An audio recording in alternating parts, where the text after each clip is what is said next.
Hello बच्चों, नमस्कार। मैं राकेश कुमार। आज का सेशन कक्षा 12 के विद्यार्थियों के लिए है। इसमें कक्षा 12 विषय भौतिक विज्ञान का वार्षिक परीक्षा 2024 का मॉडल पेपर हम हल कराएंगे। और तो अब देर ना करते हुए आप कागज कलम उठाइए और हमारे साथ बने रहिए और एक एक प्रश्न का विधिवत आंसर जो है समझिए। और आने वाली परीक्षा में आप अधिक से अधिक नंबर, या कह सकते हैं कि 70 में 70 नंबर लेकर के आइए। तो अब शुरुआत करते हैं ऑब्जेक्टिव क्वेश्चन से।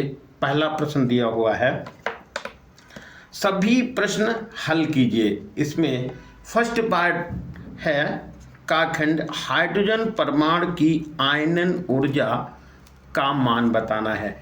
ऑप्शन दिया हुआ है 13.6 इलेक्ट्रॉन वोल्ट, -13.6 इलेक्ट्रॉन वोल्ट, और तीसरा ऑप्शन है 13.6 जूल, और चौथा ऑप्शन है 0।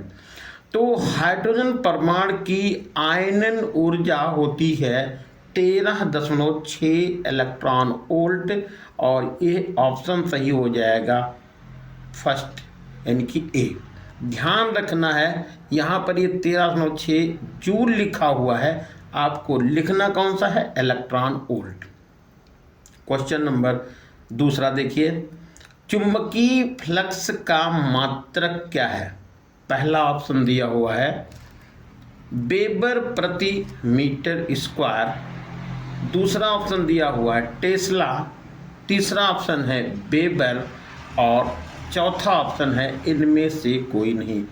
तो देखिए यहाँ पर चुंबकीय फ्लक्स का मात्रक पूछा गया है, और ये दोनों जो मात्रक दिए हुए हैं ए और बी, वेबर प्रति मीटर स्क्वायर और टेस्ला, ये चुंबकीय क्षेत्र के मात्रक हैं, और वेबर जो मात्रक है चुंबकीय फ्लक्स का है, और इसलिए यहाँ पर ऑप्शन सही होगा ये सी।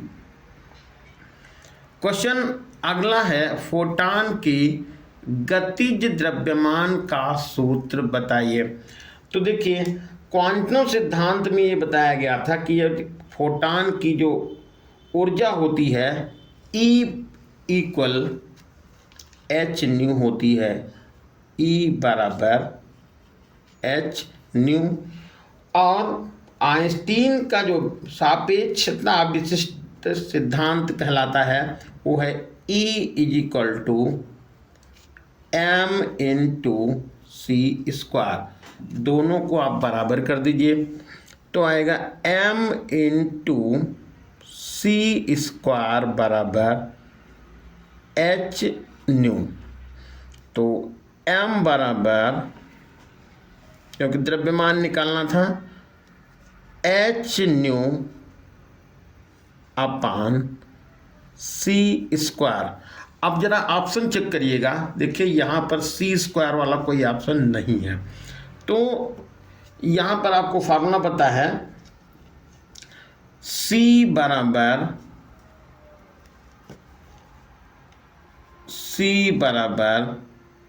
New into lambda.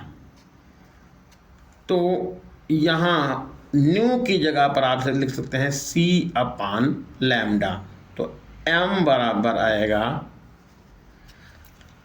h into, new की जगह पर लिख दिया है, देखिए न्यू की जगह पर ऐसे, चलिए मैं लिख देता हूँ न्यू बराबर c अपान लैम्डा। तो न्यू की जगह पर लिखेंगे यहाँ पर c अपान लैम्डा, और c² पहले से था तो ये c² हो गया, c² से c कैंसिल हो गया। तो m बराबर आया h अपान c इंटू लैम्डा, m बराबर h अपान c इंटू लैम्डा। और यहाँ पर ऑप्शन जरा चेक करिएगा, ये डी ऑप्शन लिखा हुआ है h अपान c इंटू लैम्डा, इसलिए ऑप्शन नंबर डी सही है। अगला क्वेश्चन है, दो तरंगों की तीव्रताओं का अनुपात 9:1 है। व्यतिकरण उत्पन्न करती हैं, सबसे अधिक तथा सबसे कम तीव्रताओं का अनुपात क्या है वो बताना है। तो आपको पता है I समानुपाती A स्क्वायर, यानी कि तीव्रता आयाम के वर्ग के बराबर होती है। तो यहाँ पर ये है I1 अपान I2, तो इसको लिख सकते हैं A1 अपान A2 का होल स्क्वायर। I1 और I2 का अनुपात यहाँ पर आप लिखना चाहें तो ये लिख सकते हैं 9x लिख लीजिए, और यहाँ पर केवल x लिख लीजिए। अनुपात दिया है 9:1, तो यहाँ पर 9x और x लिख लिया। A1 अपान A2 का होल ऑफ स्क्वायर, x और x तो कट गया, तो A1 अपान A2 बराबर निकालेंगे तो वर्गमूल ले लेंगे तो 3 और बटे ये 1 हो जाएगा। तो अब अधिकतम आयाम की बात करें तो A मैक्सिमम ये हो जाएगा 3 + 1 यानी कि 4, और चलिए यहाँ पर कांस्टेंट A लगा देते हैं। और A मिनिमम की बात करें तो 3 में से घटा देंगे आप A 1, और ये यहाँ पर कांस्टेंट हम लगा दें 2A लिख लें। अनुपात है इसलिए हमने कांस्टेंट लगा दिया। तीव्रताओं का अनुपात कहाँ है तो I मैक्सिमम बटे I मिनिमम, तो ये होगा A मैक्सिमम का होल ऑफ स्क्वायर यानी कि 4A का होल ऑफ स्क्वायर, और इधर हो जाएगा 2A का होल ऑफ स्क्वायर। 4A का स्क्वायर हो जाएगा 16A स्क्वायर, और ये होगा आपका 4A स्क्वायर। ये A स्क्वायर कट गया, भाग कर दिया तो ये 4 इधर हो गया, तो 4/1 यानी कि हम ये कह सकते हैं 4:1। और ऑप्शन अब चेक कर लीजिए, ऑप्शन देखिए यहाँ पर सी सही है 4:1। अगला क्वेश्चन है +1 माइक्रोकूलम तथा +4 माइक्रोकूलम आवेश एक दूसरे से 1 मीटर की दूरी पर स्थित हैं। इन आवेशों पर लगने वाले बलों का अनुपात क्या है। तो पहला अनुपात दिया है 1:4, दूसरा है यहाँ पर, इसको देखिए दोनों ऑप्शन सेम हो गए हैं, इसको ऐसा कर लीजिएगा, इसको लिखिए 4:1, और तीसरा ऑप्शन है 16:1, और चौथा ऑप्शन है इनमें से कोई नहीं। तो देखिए ये जो वैद्युत बल होता है वो चाहे आकर्षण हो और चाहे प्रतिकर्षण हो, ये पारस्परिक बल होता है। तो जितना आवेश चाहे ये हो चाहे ये आवेश मात्रा चाहे समान हो चाहे अलग अलग हो, चाहे दोनों आवेश एक ही प्रकृति के हो चाहे अलग अलग प्रकृति के हों, आवेश के जो है इनका अनुपात बलों का वो समान होगा। मतलब इस पर जो बल लगेगा या 3 आवेशों जो बल होगा वो एक ही अनुपात का होगा, चाहे 1:2 कह दें, चाहे 2:2 कहें, और चाहे 3:3 कहें, यानी मतलब समान अनुपात होगा। लेकिन यहाँ पर कोई ऐसा ऑप्शन नहीं दिया हुआ है, इसलिए यहाँ पर ये ऑप्शन होगा डी सही। अगला जो क्वेश्चन दिया हुआ है वो है विशिष्ट प्रतिरोध का मात्रक बताइए। पहला ऑप्शन है ओम मीटर इनवर्स, ओम मीटर की होल पावर -1 और या चौथा ऑप्शन है सभी। तो विशिष्ट प्रतिरोध को रो से लिखते हैं, फार्मूला होता है R बराबर रो L अपान A। यहाँ पर विशिष्ट प्रतिरोध रो है, आप क्रॉस गुणा कर लेते हैं तो R इंटू A बराबर हो जाएगा रो इंटू L। तो रो बराबर आएगा R into A upon L। अब मात्रक देखिए, R का मात्रक तो ओम लिखते हैं, प्रतिरोध हो गया। यहाँ पर A क्षेत्रफल है तो आप यहाँ पर मीटर स्क्वायर लिख दीजिए, और यहाँ लंबाई है तो इसको आप मीटर लिख दीजिए। इस मीटर स्क्वायर को मीटर से आप हटा दीजिए तो कितना बचा, ये बचा ओम मीटर। और ऑप्शन चेक कर लीजिए, ऑप्शन में देखिए पहला ही ऑप्शन ए लिखा हुआ है ओम मीटर, इसलिए पहला ऑप्शन इसमें सही है। अब आइए खंड बावें। इस दूसरे खंड में सभी प्रश्न हल करने हैं, और इसका पहला जो पार्ट है 1 × 10⁻⁻7 मीटर स्क्वायर अनुप्रस्थ काट वाले तार में 3.6 एम्पियर की धारा प्रवाहित हो रही है, धारा घनत्व का मान बताइए। तो देखिए ये दिया हुआ है क्षेत्रफल, तो A बराबर लिखिए 1 × 10⁻⁻7 मीटर स्क्वायर। धारा है I बराबर 3.6 एम्पियर, ये धारा हो गई। धारा घनत्व निकालना है, धारा घनत्व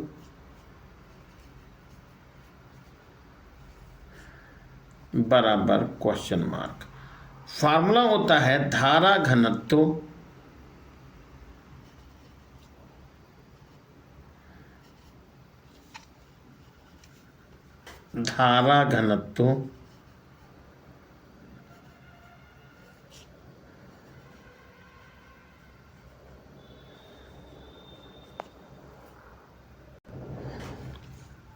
J बराबर I अपान A। I का मान है 3.6 और A है 1 × 10⁻⁻7। अब इस -7 को ऊपर भेज दीजिए तो 3.6 × 10⁻7 हो जाएगा, और एम्पियर प्रति मीटर स्क्वायर। तो ये इस तरह से आप आंसर आपको पता चल गया, 3.6 × 10⁻7 एम्पियर प्रति मीटर स्क्वायर। अगला क्वेश्चन है, किसी प्रत्यावर्ती परिपथ में विभवांतर का वर्ग माध्य मूल मान 220 वोल्ट है, तो उसका शिखर मान बताइए। देखिए यहाँ पर वर्ग माध्य मूल मान दिया हुआ है, तो ये है VRMS, ये है 220 वोल्ट। शिखर वैल्यू निकालनी है, नहीं V0 या V0 आपको निकालना है।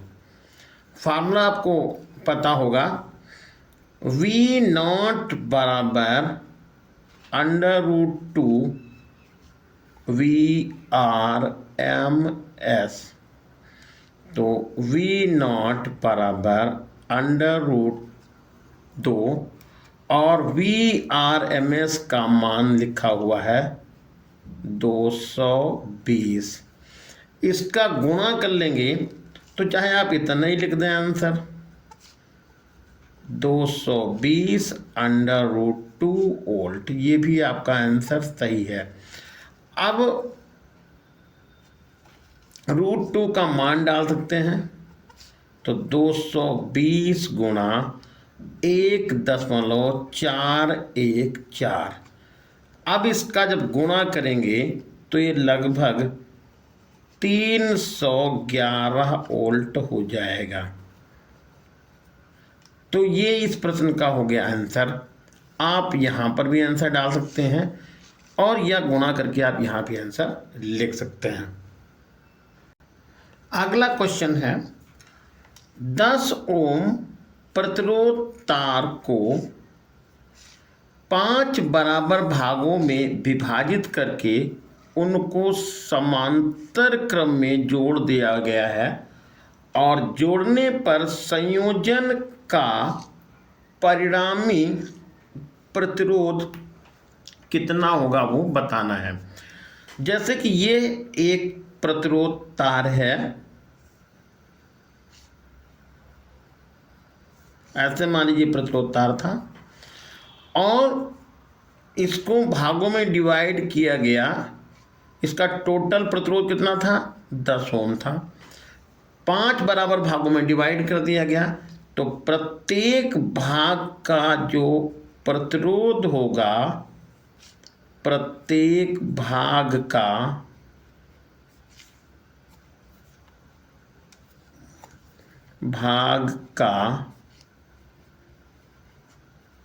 प्रतिरोध, ये आपको पता चल जाएगा कि 10 ओम का तो टोटल था। जब आपने इसको 5 बराबर भागों में डिवाइड किया तो यही प्रतिरोध 5 बराबर भागों में डिवाइड भी हो गया। तो 5 से भाग किया तो 2 ओम प्रतिरोध निकल गया हर एक भाग का। अब इसको किस क्रम में जोड़ दिया गया है? समांतर क्रम में। तो यहाँ हम ये कह सकते हैं कि R1 बराबर R2 बराबर R3 और R4 और R5, ये कितने ओम हो गया? 2 ओम हो गया। अब जोड़ना है इसको समांतर क्रम में। तो समांतर क्रम का फार्मूला होता है 1/R बराबर 1/R1 plus 1/R2 plus 1/R3 और प्लस 1/R4 प्लस 1/R5। मान डाल दीजिए यहाँ पे, तो ये R हो गया 1/2 और ये भी 1/2, ये भी 1/2 और 1/2 और 1/2। देखिए यहाँ पे ये हो जाएगा 1/R बराबर होगा। अब इनको जोड़ दीजिएगा, तो नीचे का हर तो हम लिख लेंगे 2, ऊपर जोड़ेंगे 1 2 3 4 और 5 हो जाएगा। अब आप क्रॉस गुणा कर लीजिए यहीं पे, तो 5R इज इक्वल टू 2 हो जाएगा। तो R बराबर आ जाएगा 2/5। भाग कर लीजिए, यहाँ दशमलव लगाएंगे, दशमलव लगाएंगे तो यहाँ पर आगे 20 हो जाएगा, 5 चौके 20 हो जाएगा। तो ये प्रतिरोध का मान निकल जाएगा R बराबर 0.4 ओम। ये हो जाएगा इन पांचों टुकड़ों को जोड़ने पर परिणामी प्रतिरोध होगा 0.4 ओम। अगला क्वेश्चन है किसी चालक का ताप बढ़ाने पर प्रतिरोध पर क्या प्रभाव पड़ता है? आवश्यक सूत्र भी लिखिए। तो किसी चालक का ताप बढ़ाने पर प्रतिरोध बढ़ता है। अब इसका फार्मूला क्या होता है वो लिख लीजिएगा, RT बराबर R01 प्लस अल्फा टी। ये RT क्या है? T डिग्री सेंटीग्रेड पर प्रतिरोध R0 है 0 डिग्री सेंटीग्रेड पर प्रतिरोध और अल्फा है प्रतिरोध ताप गुणांक और T है ताप में वृद्धि। ताप में वृद्धि। अगला क्वेश्चन है विद्युत चुम्बकीय तरंगों के गुण लिखिए। तो विद्युत चुम्बकीय तरंगों के जो गुण होते हैं वो प्रकाश के गुण होते हैं, ऐसे समझ लीजिएगा। तो ये तरंगे यानी कि विद्युत चुम्बकीय तरंगे त्वरित आवेश द्वारा उत्पन्न की जाती हैं। तो पहला गुण हो गया। और दूसरा है इन तरंगों को संचरित होने के लिए, इन तरंगों के संचरण के लिए माध्यम की कोई आवश्यकता नहीं होती है और इनकी जो चाल होती है 3×10⁸ मीटर प्रति सेकंड होती है। तो ये तो हो गए गुण विद्युत चुम्बकीय तरंगों के। अब अगला क्वेश्चन है व्यतिकरण के लिए आवश्यक शर्तें क्या हैं। तो देखिए व्यतिकरण के लिए आवश्यक शर्तें हमने केवल यहाँ पर 2 लिखी हैं, वैसे यहाँ पर 5 शर्तें हैं। तो दोनों तरंगों की आवृत्ति बराबर होनी चाहिए, पहली कंडीशन होनी चाहिए, और दोनों तरंगों के बीच कालांतर स्थिर रहना चाहिए, और दोनों तरंगों के आयाम लगभग बराबर होने चाहिए। और अगला नंबर है प्रकाश के दोनों स्रोत एक दूसरे से अत्यंत निकट रहने चाहिए। इसीलिए जब आप ये यंग का प्रयोग का डेरिवेशन करते हैं तो उसमें ये स्लिट दिखाते हैं और इन दोनों के बीच यहाँ पर ये छिद्र करते हैं, जिसको आप S1 और S2 कहते हैं। तो ये हो गई इसकी शर्तें। तो ये दोनों क्वेश्चन यहाँ पर कंप्लीट हो गए हैं। अब है खंड सा और तीसरे का खंड। बायो-सेवर्ट के नियम का उपयोग करते हुए एक धारा लूप की अच्छी रेखा पर चुंबकीय क्षेत्र का सूत्र प्राप्त कीजिए। यानी बायो-सेवर्ट के नियम के आधार पर एक धारा लूप की अच्छी रेखा पर चुंबकीय क्षेत्र का सूत्र आपको प्राप्त करना है। तो इसका सूत्र क्या होगा वो हम लिख देते हैं, वो आप डेरिवेशन आप अपने हिसाब से देख लीजिए भाई, नहीं तो आप प्लेलिस्ट में जाके देख सकते हैं। B बराबर होगा μ0 N IA² अपन 2 लिखेंगे A² प्लस X² की होल पावर 3/2। ये फार्मूला आपको जो है डेरिवेशन करना है। अब यहाँ पर N है धारा लूप में फेरों की संख्या, N बराबर हुआ फेरों की संख्या, ये हो गया N। I धारा है, I धारा हो गई, और A है लूप की त्रिज्या या धारा लूप की, चलिए मैं धारा लूप लिख देता हूँ, धारा लूप की ये त्रिज्या है। अब यहाँ पर बचा X, तो इसके केंद्र से उस बिंदु की अक्ष से दूरी, यानी कि कह सकते हैं लूप के X क्या है, धारा लूप के केंद्र से अक्ष पर स्थित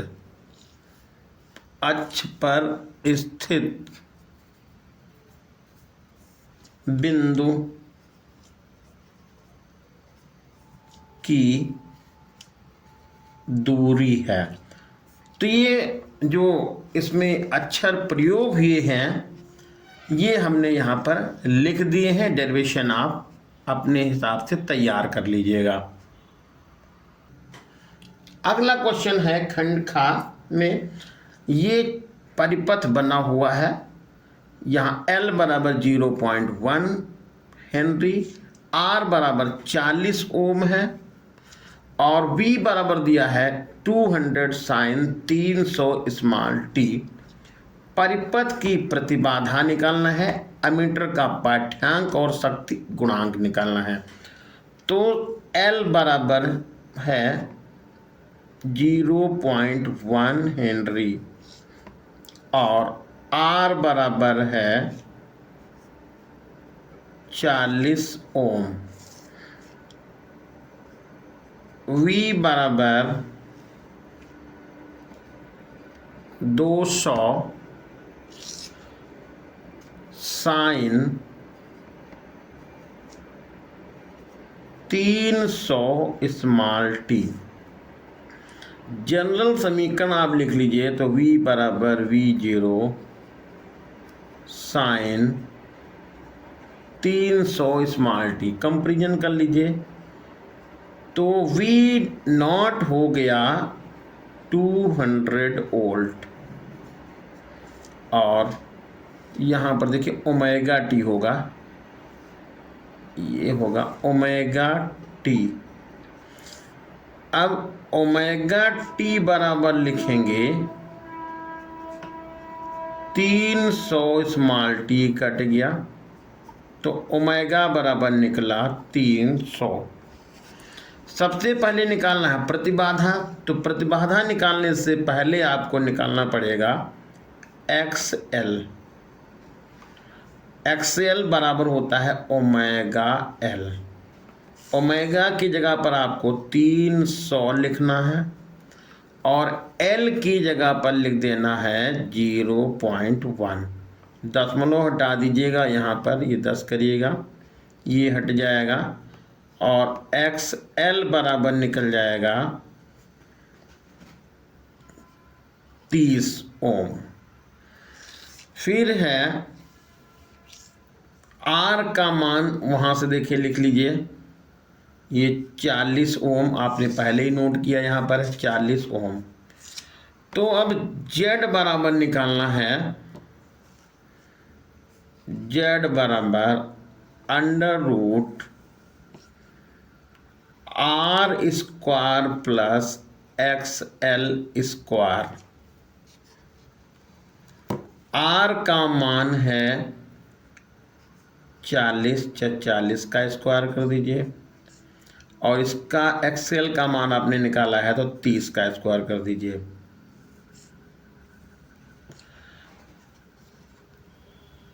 चालीस का स्क्वायर हो जाएगा 1600 और 30 का स्क्वायर हो जाएगा 900 यानी कि 900। इन दोनों को जोड़ देंगे तो निकल जाएगा 2500। इसका निकालेंगे वर्गमूल तो ये हो जाएगा, 2 जीरो अलग कर लीजिए, ये 50 ओम निकल गया। तो Z की वैल्यू आपको यहाँ से मालूम हो गई 50 ओम। एक आंसर ये निकला। अब है एमीटर का पाठ्यांक।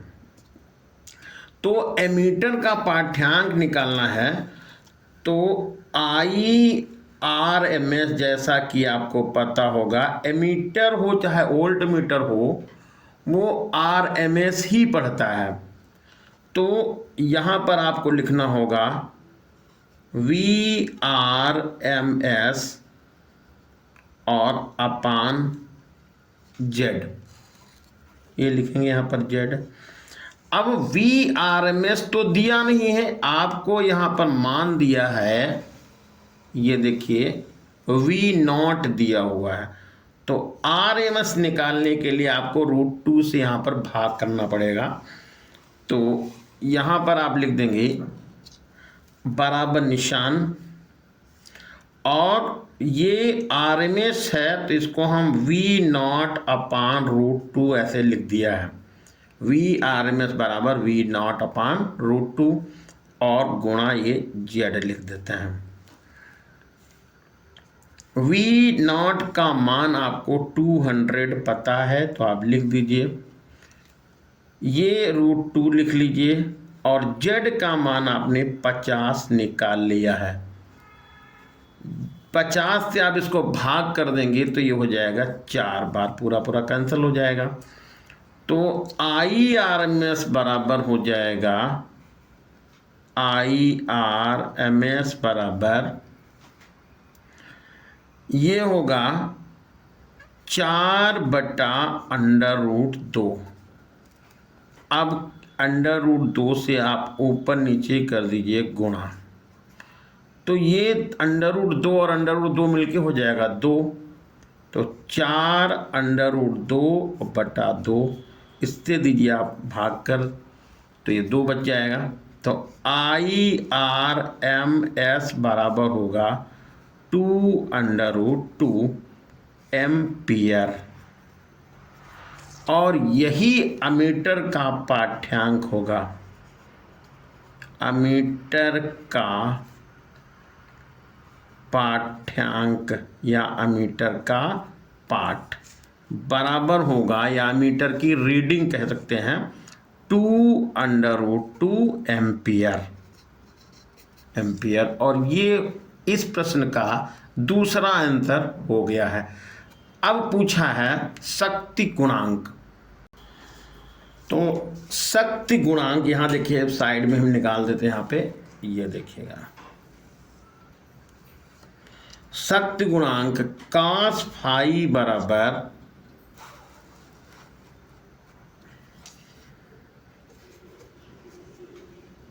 cos फाई बराबर होता है R/Z।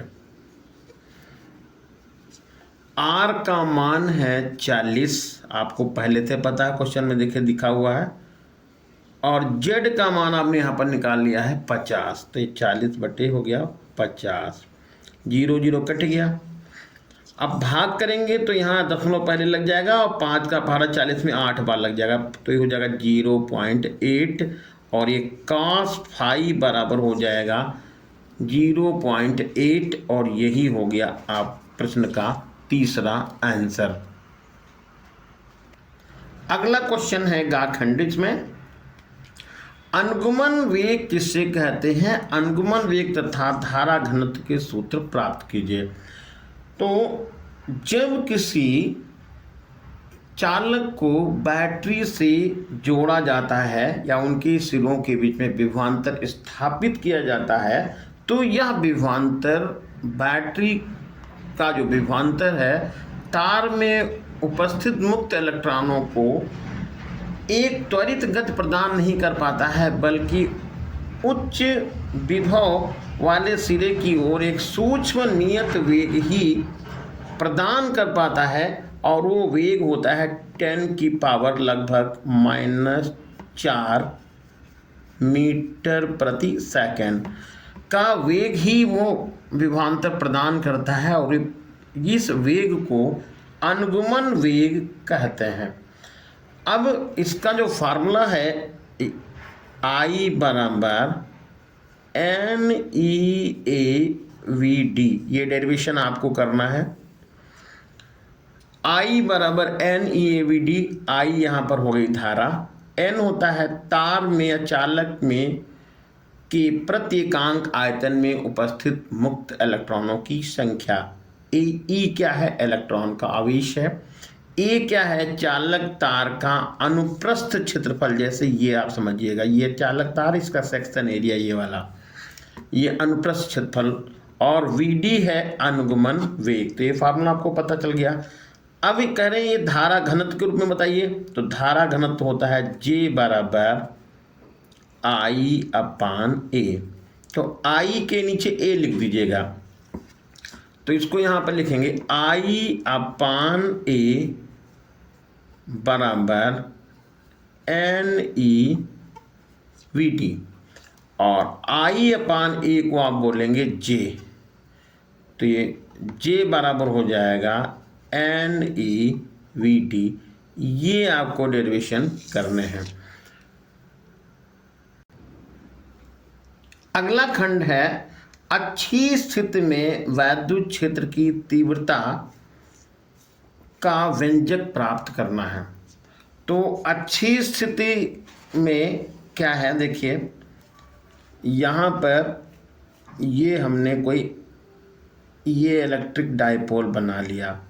जैसा कि आपको पता है कि यदि दो बराबर और विपरीत आवेश बहुत कम दूरी पर रखे होते हैं तो ऐसे सिस्टम को इलेक्ट्रिक डाइपोल कहते हैं। तो इसका ये सिरा प्लस हो गया, इसका ये सिरा माइनस हो गया, और इसके बीच की दूरी हम ये कह सकते हैं, यहाँ पर बिंदु आप A मान लीजिए और यहाँ पर बिंदु B मान लीजिए, और बीच की दूरी को कितना दिखाइए, 2L दिखाइए। इसकी अक्ष पर कोई बिंदु आप लीजिए,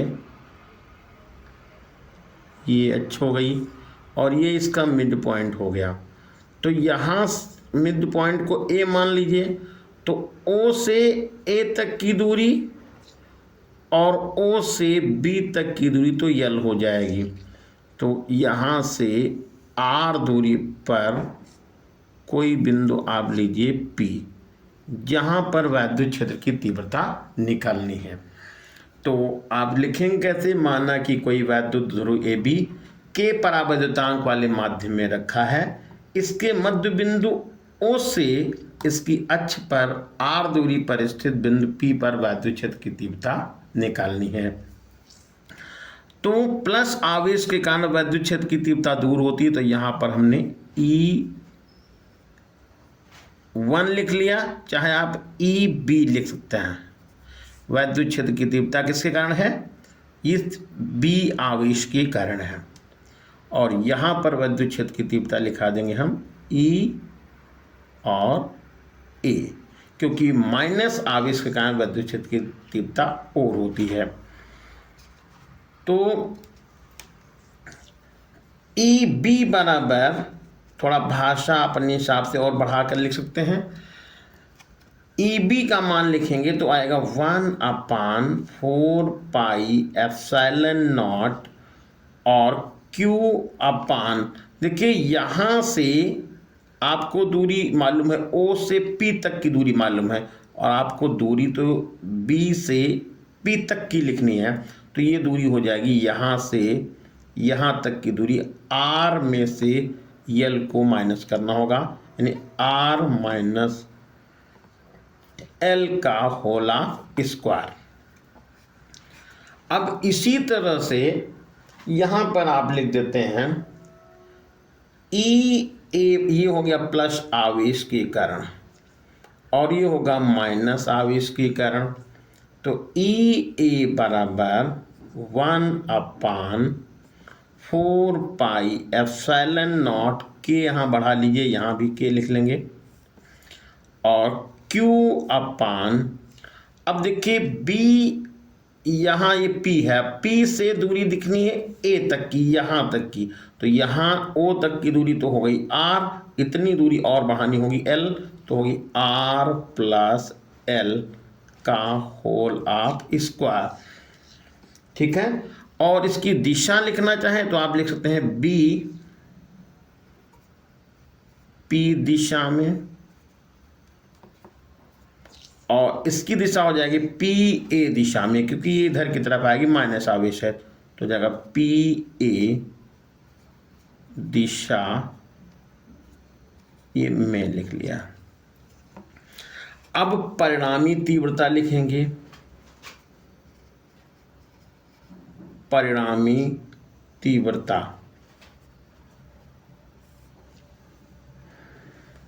तो परिणामी कहीं निकालना होता है तो आपको जोड़ना होता है, तो E बराबर होगा EB प्लस EA, ये तो लिखना होगा।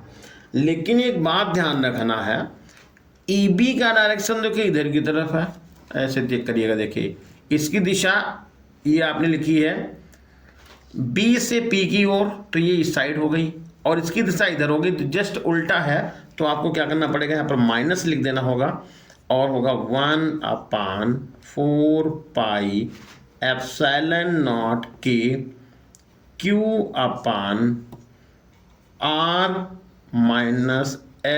का होल ऑफ स्क्वायर। और यहाँ लगा देंगे माइनस, क्योंकि दिशा बदल गई है। 1/4πε0 के Q/R+L का होल ऑफ स्क्वायर, ये लिख लिया है।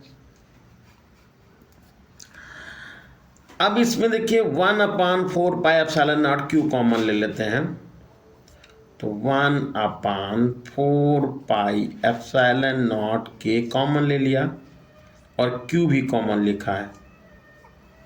अब इधर पहले पद से बचा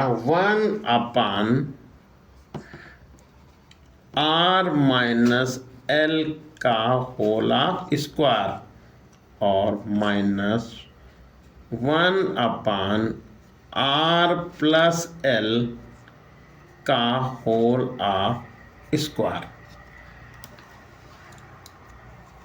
1/4πε0 के ये Q लिख देंगे। अब इधर देखिए ब्रैकेट के अंदर क्या करना है, आपको एलसीएम लेना है। और एलसीएम क्या होगा, R-L का होल ऑफ स्क्वायर और R+L का होल ऑफ स्क्वायर। R-L का होल ऑफ स्क्वायर कैंसिल हो गया और ये आपका बचा R+L का होल ऑफ स्क्वायर।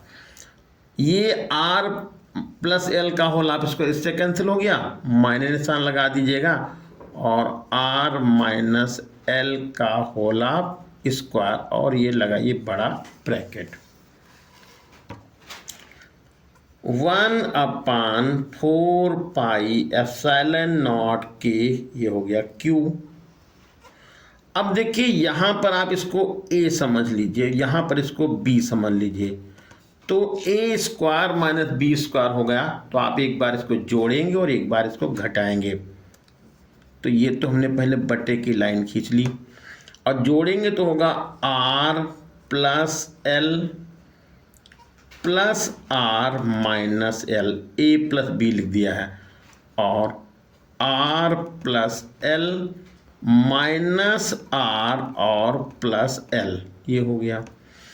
और नीचे देखिए पहले आप पावर 2 को भूल जाइए कि ये 2 पावर हमारी लगी है, तो इसको हम लिखते हैं R² -L² लिख दीजिए और फिर ब्रैकेट बंद करके पावर 2 लगा दीजिए और इधर ये बड़ा ब्रैकेट बंद कर दीजिए।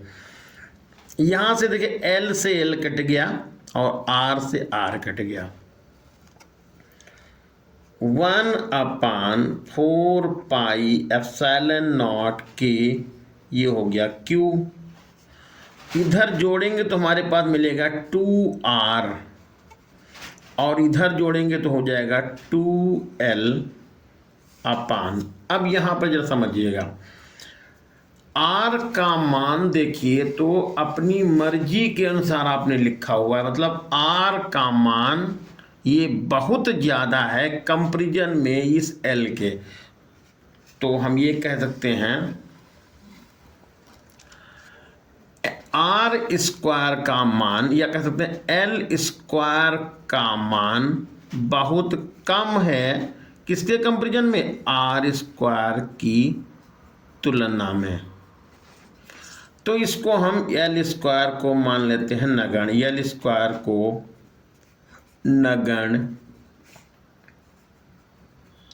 मानने पर, यानी कि इसको नगण्य मान लिया। अब जब इसको नगण्य मान लिया तो ये तो हट गया, R की पावर यहाँ पर 4 हो गई, 2 और 2 का गुणा 4 हो जाएगा, तो इसको R की × लिखा और R की पावर 3 लिख दिया और ये लगा दिया ब्रैकेट। R से ये R कट गया। अब यहाँ पर ध्यान दीजिए तो आएगा 1/4πε0 के। अब इस Q को उठा के अब इसके 2L के साथ में ले जाइए और 2 को अलग कर लीजिए, ये 2 लिखिएगा Q × 2L upon R cube, ये आर क्यूब यहाँ हो गया आर क्यूब, और Q इंटू टी एल को P कहते हैं, तो यहाँ पर आपने लिख लिया, यहाँ चलिए मैं आगे ब्रैकेट में ले लेता हूँ, Q into 2L is equal to P है, तो यहाँ पर आप P लिख देंगे इसकी जगह पर, तो यह आ जाएगा फार्मूला आपका 1/4 पाई एप्सिलॉन नॉट K और 2P अपान आर क्यूब, ये आपका फार्मूला पता चल गया। अब ये दिशा इसमें पूछी जाए तो इसकी दिशा क्या होगी, इसकी दिशा अक्ष के अनुदिश और माइनस आवेश से प्लस आवेश की तरफ होगी, क्योंकि ये EB का मान बड़ा है और EA का मान कम है। तो क्या दिशा लिखेंगे, इसकी दिशा माइनस आवेश से प्लस आवेश की ओर अक्ष के अनुदिश होगी। अगला क्वेश्चन है, संपर्क में रखे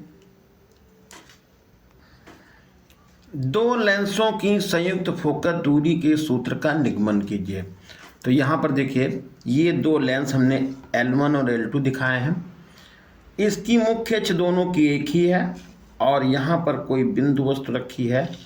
ये प्रकाश की किरण ऐसे आई और ये पहले किरण प्रकाश जो लेंस है इसने प्रकाश की किरण को ऐसे मोड़ दी और ये यहाँ पर आई पर मिल गई।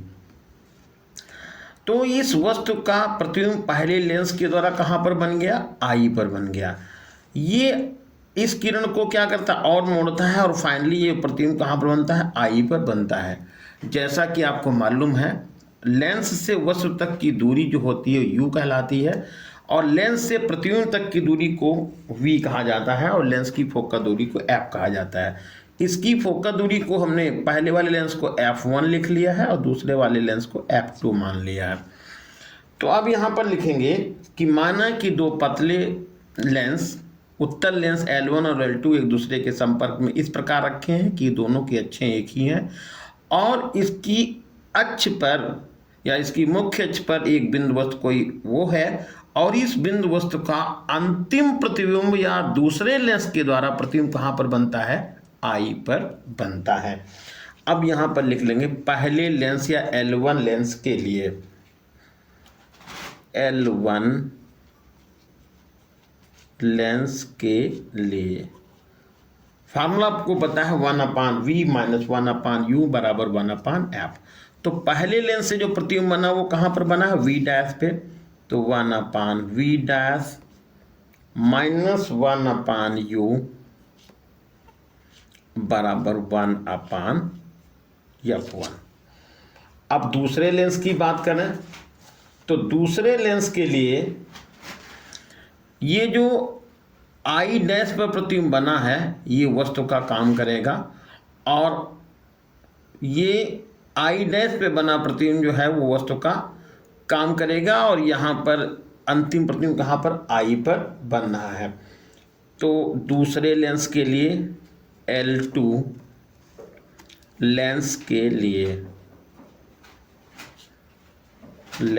के लिए तो 1/V ये हो गया माइनस 1/V डैश बराबर 1/F2। अब इन दोनों समीकरणों को जब जोड़ देते हैं तो जोड़ने पर जब देखिएगा इसको समीकरण नंबर 1 बोल दीजिएगा, इसको समीकरण नंबर 2 बोल दीजिएगा और समीकरण 1 और 2 को जोड़ने पर लिख दीजिए। तो यहाँ पर V डैश और V डैश से कट गया, यानी 1/V डैश 1/V डैश। आप इसको थोड़ा सा अच्छे से लिख लीजिएगा, आप ऊपर नीचे यहीं पे, और इसको जोड़ने पर जब मिलेगा 1/V और माइनस 1/U बराबर हो जाएगा 1/F1 और प्लस 1/F2।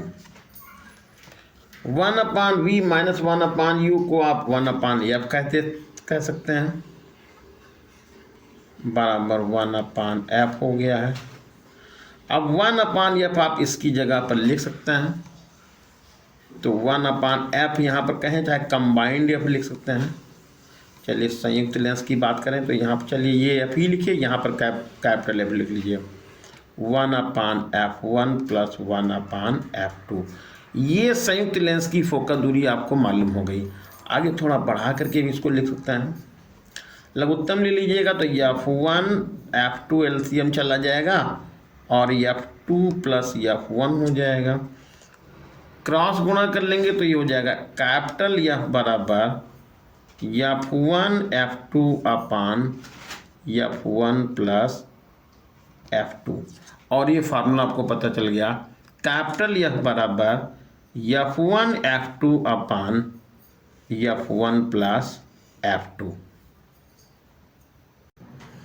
खंड दाह है, इसका चौथा का पहला पार्ट है, L लंबाई की एक चालक छड़ को एक समान चुंबकीय क्षेत्र में अपने एक सिरे के परितः ओमेगा कोणीय वेग से घुमाया जाता है। तो सिद्ध कीजिए कि छड़ के सिरों के बीच प्रेरित विद्युत वाहक बल E बराबर हाफ ओमेगा BL स्क्वायर होगा। तो देखिए यहाँ पर ये छड़ हमने बना ली, कोई ऐसी कोई छड़ है, ये L लंबाई की छड़ थी और इसको एक समान चुंबकीय क्षेत्र में ऐसे घुमाया गया है। कुछ मान लीजिए कि ऐसे इसको घुमा दिया गया, ये छड़ थी, O पॉइंट ये है और ये L लंबाई की छड़ थी, ये L लंबाई की छड़ है। इस बिंदु को पहले P था और इसको जो घुमा के यहाँ पर Q पर कर दिया गया और यहाँ का कोण हमने लिख दिया d थीटा। ये हो गया वृत्त का चाप।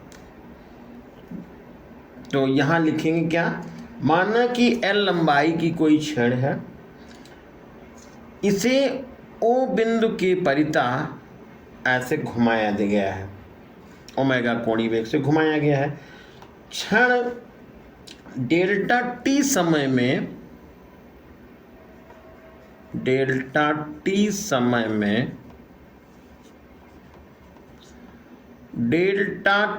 या dt समय में d थीटा कोण घूम जाती है, ये आपने मान लिया। और किस वेग से घुमाया गया है, ओमेगा कोणीय वेग से घुमाया गया है इसको। तो कितना क्षेत्रफल इसने पार किया, यानी कि ये जो है dt समय में इसकी प्रथम स्थिति तो ये थी और dt समय के बाद ये स्थिति यहाँ पर पहुँच गई। तो कितना क्षेत्रफल इसने पार किया वो पहले निकालना है। तो लिख लेंगे क्षण द्वारा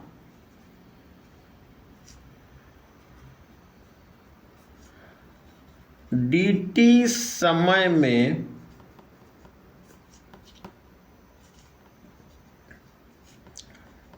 पार किया गया क्षेत्रफल,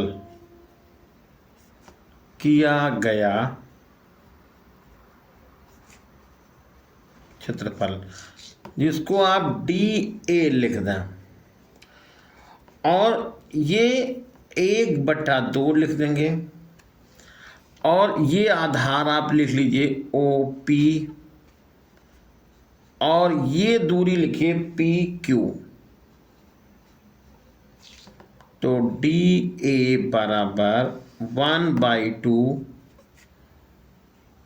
OP यहाँ पर L है तो L लिख लीजिए, और ये हो गया चाप। और आपने पढ़ा है कोण बराबर चाप बटा त्रिज्या, ये फार्मूला आपने पढ़ा है। तो यदि हमको चाप निकालना होगा तो कोण का त्रिज्या से गुणा कर लेंगे। तो यही यहाँ पर हम लिख सकते हैं L इंटू डी थीटा कह सकते हैं PQ को। ये तो यही मान यहाँ पर आप डाल दीजिए L इंटू डी थीटा। यहाँ तो कोई मुश्किल तो है नहीं। आप यहाँ पर पुनः लिख लेंगे डी ए बराबर 1/2, ये L स्क्वायर लिख देंगे और लिखेंगे डी थीटा। अब इसके क्षेत्र घूमने की जो दर है, तो ये पहले हम निकालें कि इसमें जो ये क्षेत्रफल कितना है, डी ए क्षेत्रफल पार किया है इसने। तो क्षण के घूमने से चुंबकीय फ्लक्स में परिवर्तन की दर क्या होगी, तो यहाँ पर लिखेंगे क्षण के घूमने से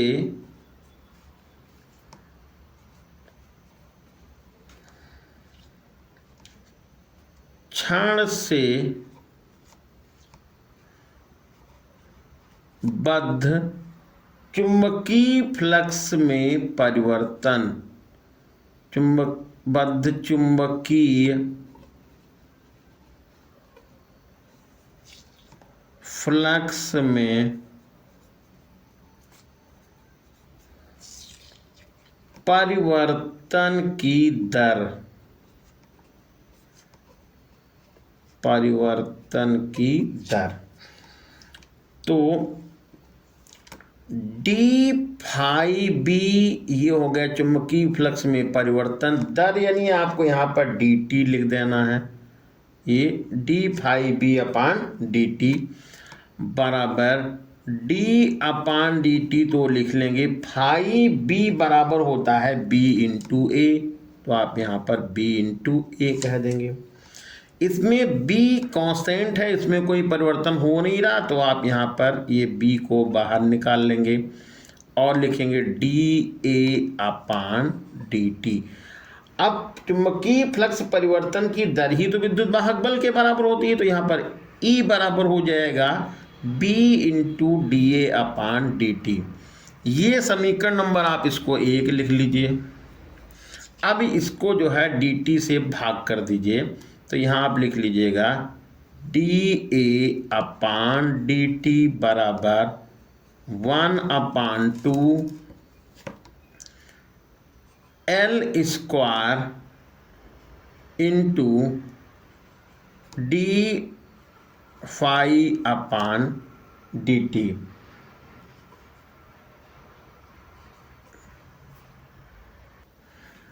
अब यहाँ देखिए ये हमारा हो गया D A upon D T, तो लिखा ही है।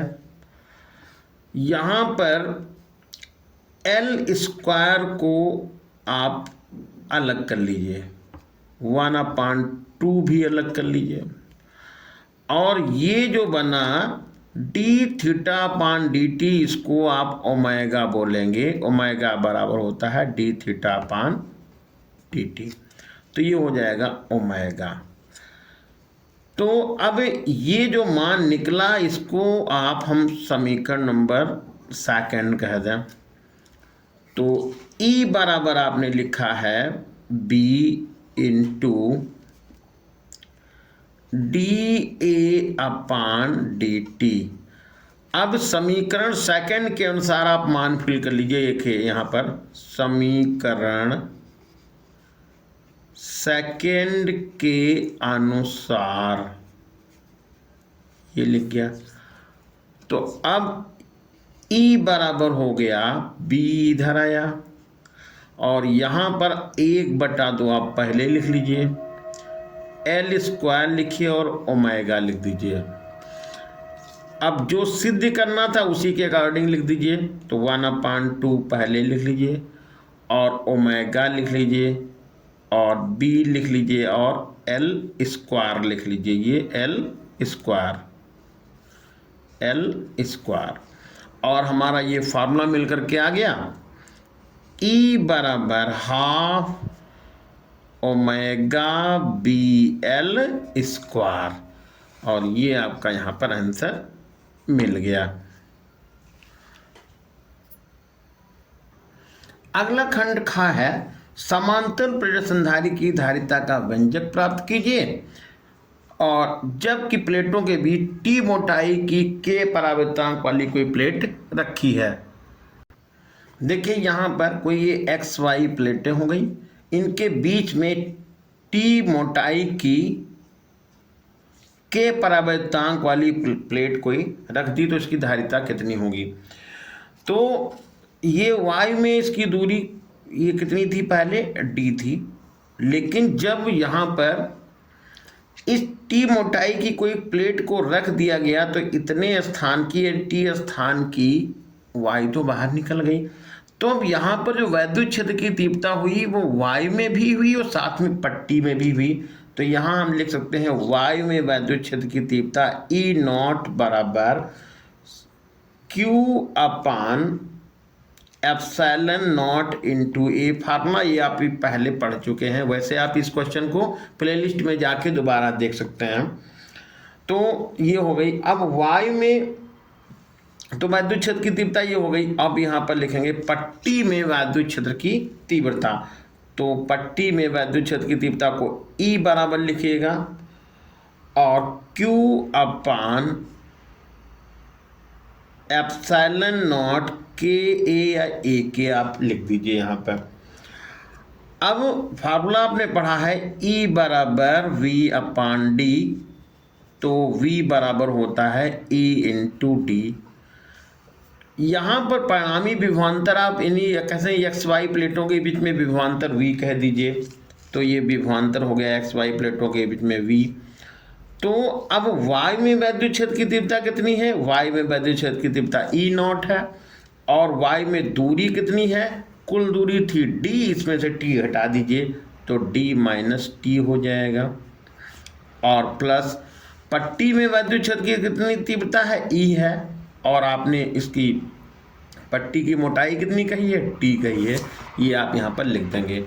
तो v बराबर आ जाएगा ई नॉट का आप मान डाल दीजिएगा q अपान एप्सिलॉन नॉट ए और d माइनस टी प्लस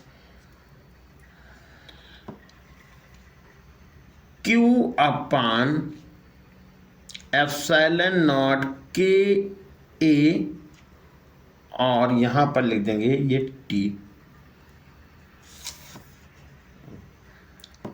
इसमें Q लिख लीजिए, नहीं V बराबर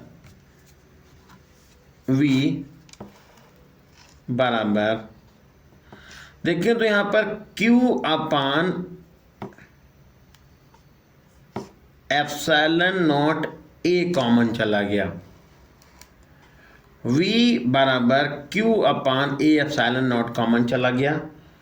तो ये आपके पास बचा D माइनस टी और प्लस टी अपान के, ये बच गया।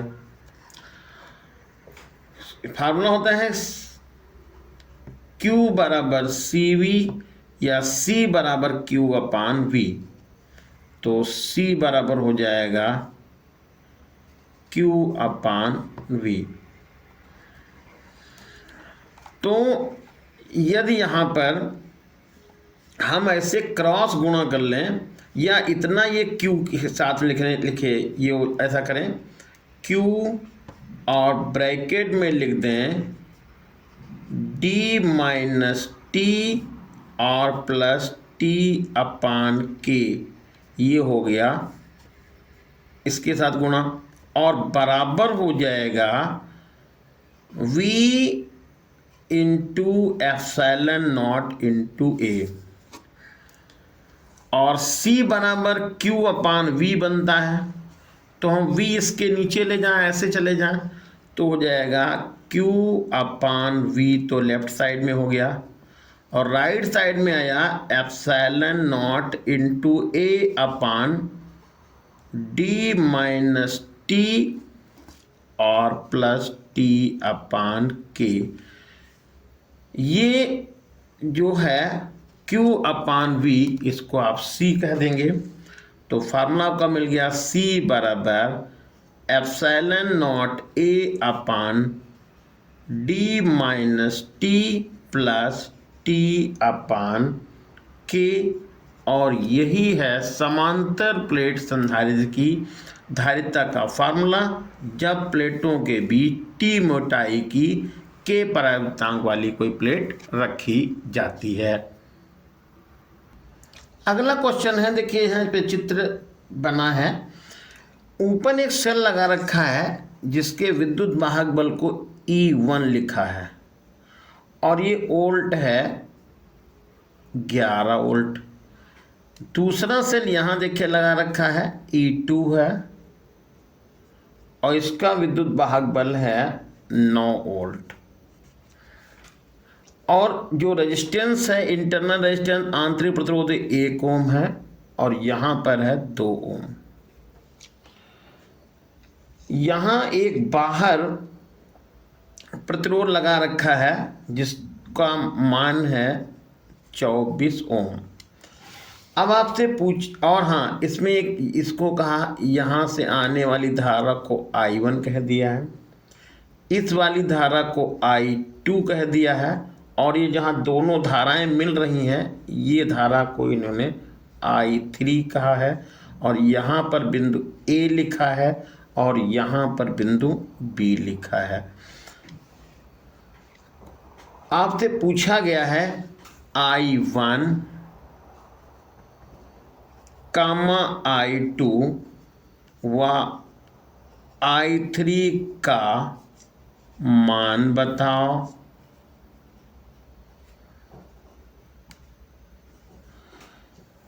तथा यहाँ पर 24 ओम जो प्रतिरोध लगा रखा है नीचे, इसका विभवांतर बताइए। 24 ओम प्रतिरोध के बीच विभवांतर बताओ। अब यहां पर ध्यान दीजिएगा, इसमें आपको किरचॉफ का सेकंड नियम लगाना है। अब किरचॉफ का सेकंड नियम क्या है, तो पहले इसमें एक देखिए I1 और I2 इन दोनों को जोड़ें तो किरचॉफ के प्रथम नियम के अनुसार I3 के बराबर होगा। तो यहाँ पर आप सबसे पहले लिखेंगे किरचॉफ के प्रथम नियम से, प्रथम नियम से। और किरचॉफ का प्रथम नियम आपको बताता है कि आने वाली धाराओं का जो मान है वो जाने वाली धाराओं के मान के बराबर होता है। तो यहाँ आप लिख सकते हैं I1 प्लस I2 और बराबर I3, और ये समीकरण नंबर हो गई फर्स्ट। अब बंद पाश आप यहाँ पर मानने से पहले यहाँ हम C और यहाँ D लिख देते हैं।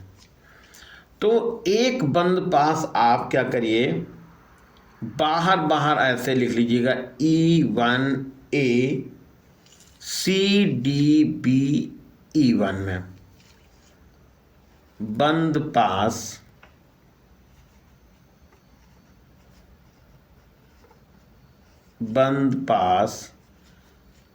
E1, वहां से ये E1 A C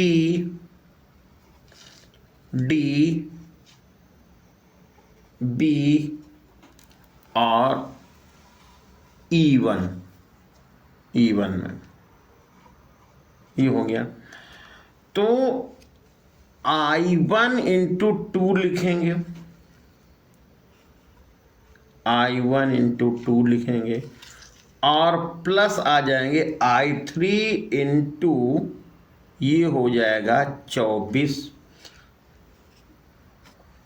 तो यहाँ पर हम ये I3 को लिख सकते हैं I1 प्लस I2 इंटू ये लिखा 24, और सेल कितने वोल्ट का लगा है 11, तो आप यहाँ पर 11 लिख देते हैं।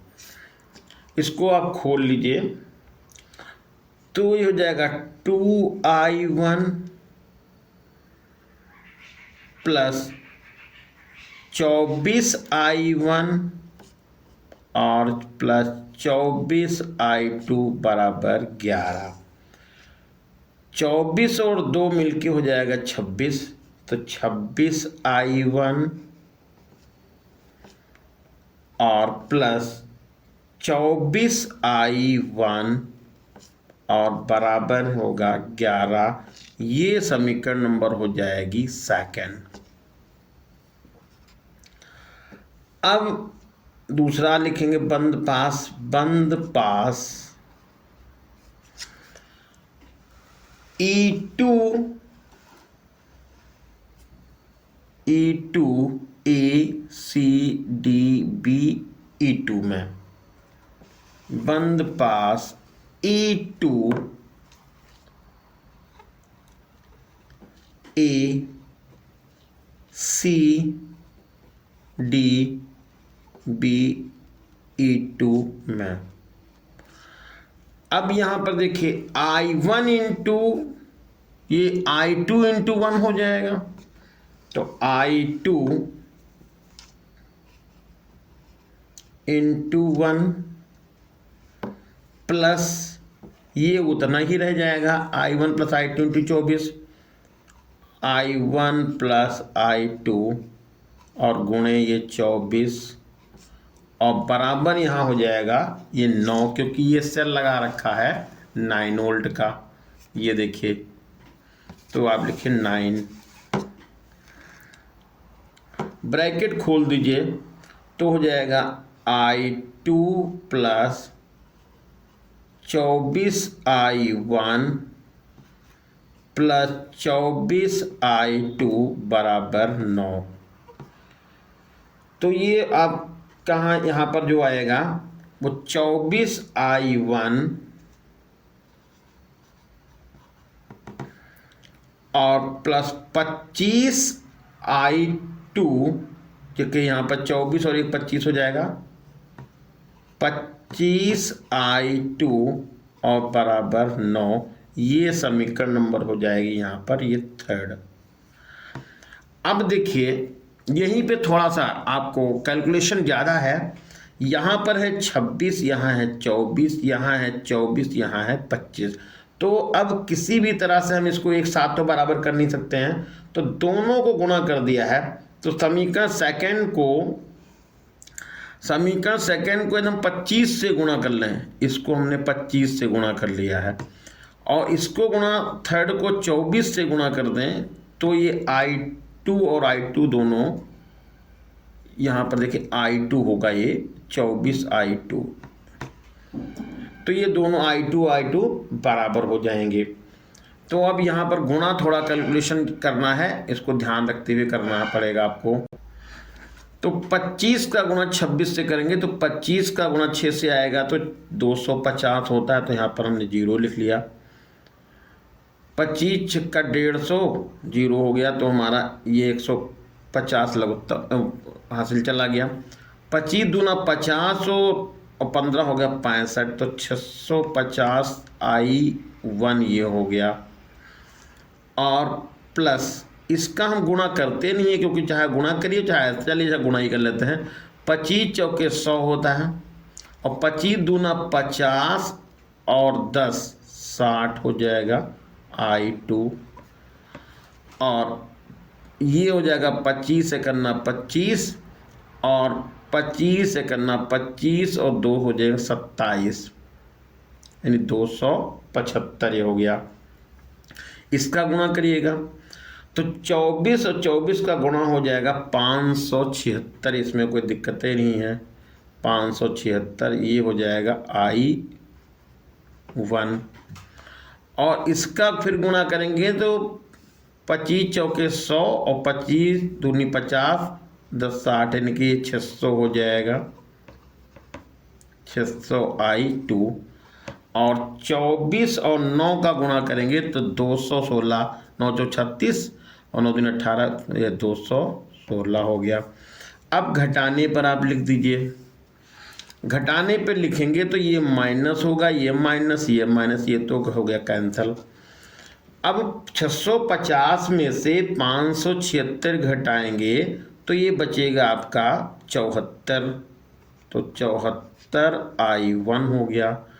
और 275 में से 16 घटा देंगे तो यहाँ पर बचेगा 59, 15, 15 में से 6 जाएगा 9 हो जाएगा, और यहाँ पर बचेगा आपका 6, 6 में से 1 जाएगा तो 5, 59 हो गया। तो I1 बराबर निकल गया 59/74, ये हो गया। अब I1 का आप मान डाल दीजिएगा, तो I1 का मान आप डाल करके और यहाँ पर समीकरण 1 में रख दीजिएगा, और चाहे समीकरण 2 में रख दीजिए, समीकरण नहीं 2 और चाहे समीकरण 3 में किसी में से रख दीजिएगा। तो यहाँ पर आप लिखिएगा I1 का मान समीकरण सेकंड में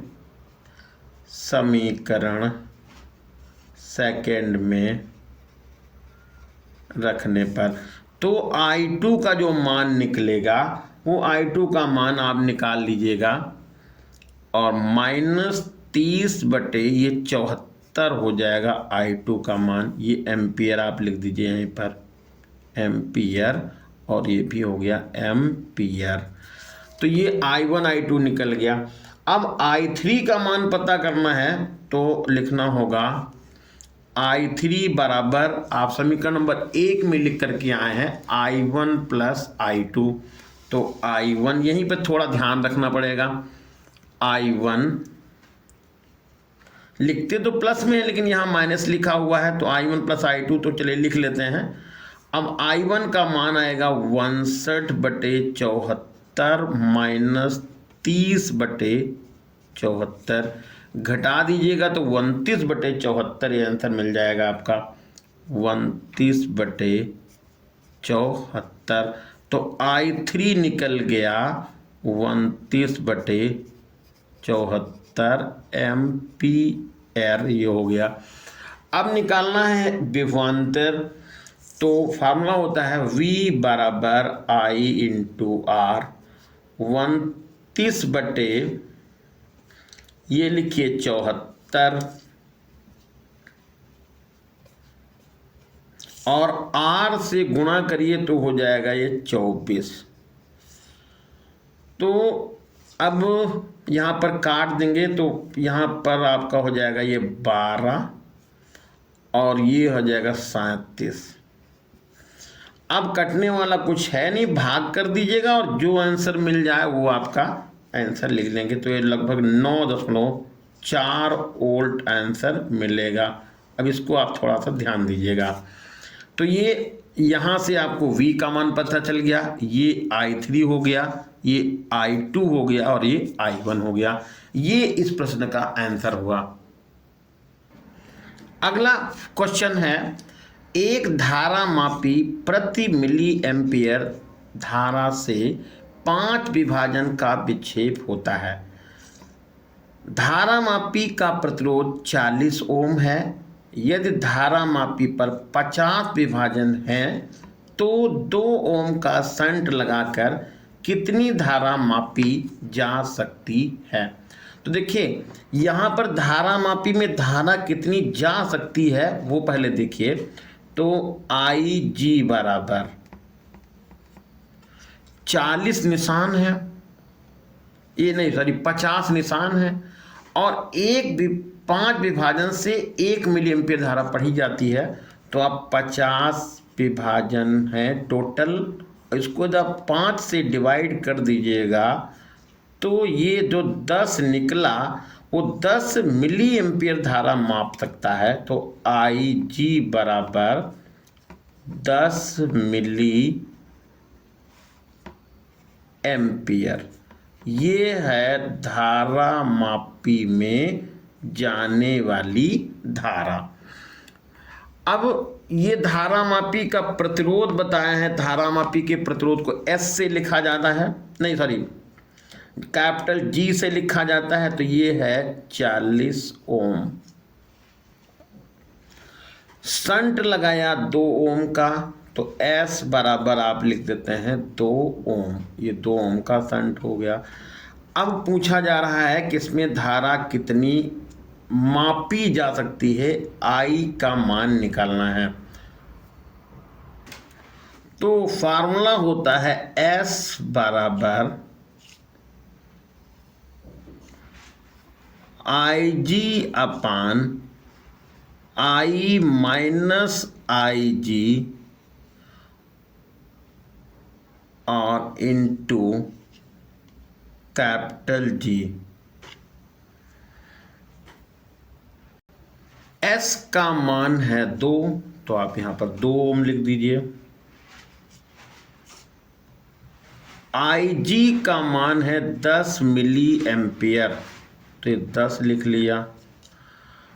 IG का मान तो मालूम था, I का मान नहीं पता, तो I लिख लीजिए। माइनस IG की जगह पर आप 10 लिख लीजिए और ब्रैकेट बंद करके यहाँ पर G का मान 40 लिख लीजिए। अब क्रॉस गुणा करेंगे तो ये हो जाएगा 2I माइनस 10 दूना 20 हो गया और बराबर होगा 400। अब यहाँ पर 2I बराबर 400 ये, और ये 20 को इधर से इधर लाइए तो ये प्लस का हो जाएगा, और 2I बराबर हो जाएगा 420। अब I बराबर हो जाएगा 420 अपान 2 कर दीजिए, तो ये आपका हो जाएगा 210 यानी कि 210। I बराबर 210 और ऊपर से आप मिली एम्पियर लिख के आए हैं, तो मिली एम्पियर ये हो गई इस एमीटर से मापी जाने वाली मैक्सिमम धारा 210 मिली एम्पियर। अगला क्वेश्चन है, दो बिंदु आवेश प्लस 9E और माइनस प्लस E एक दूसरे से 16 सेंटीमीटर की दूरी पर हैं। इनके बीच Q आवेश को कहाँ पर रखा जाए कि वह संतुलन में है रहे, और संतुलन कैसा होगा ये भी बताना है। तो यहाँ पर एक आवेश है ये प्लस 9E और इससे 16 सेंटीमीटर की दूरी पर दूसरा आवेश है, ये है प्लस का E। अब इनके बीच में कोई तीसरा आवेश रखना है, जैसे यहाँ पर हमने इस तीसरे आवेश को रखा, इसका नाम दे दीजिए, ये है A पर और ये आवेश है B बिंदु पर, और ये हो गया C बिंदु पर, और ये ऐसे कुछ रखे हुए हैं ऐसे ऐसे। अब ये आपसे पूछा गया कि Q कहाँ पर रखा जाए कि संतुलन में हो, तो आप यहाँ से A से या प्लस 9E से C तक की दूरी को x मान लीजिए, तो ये वाली दूरी हो जाएगी 16 माइनस x सेंटीमीटर। तो लिखेंगे माना Q आवेश प्लस Q है, यहाँ पर ध्यान रखना ये भी प्लस Q है, ये भी चलिए प्लस Q करेंगे, नहीं तो आंसर चेंज हो जाएगा। यहाँ पे प्लस Q आवेश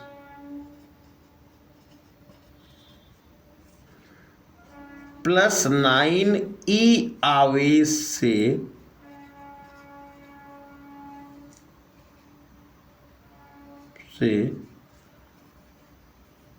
x दूरी पर रखा है। तो जो संतुलन में होगा तो इस पर जो लगने वाला प्रतिकर्षण बल इसकी वजह से इधर हो गया, और इसकी वजह से प्रतिकर्षण बल इधर हो गया, तो ये दोनों बल आपस में बराबर होंगे। तो यहाँ पर लिख देंगे प्रश्नानुसार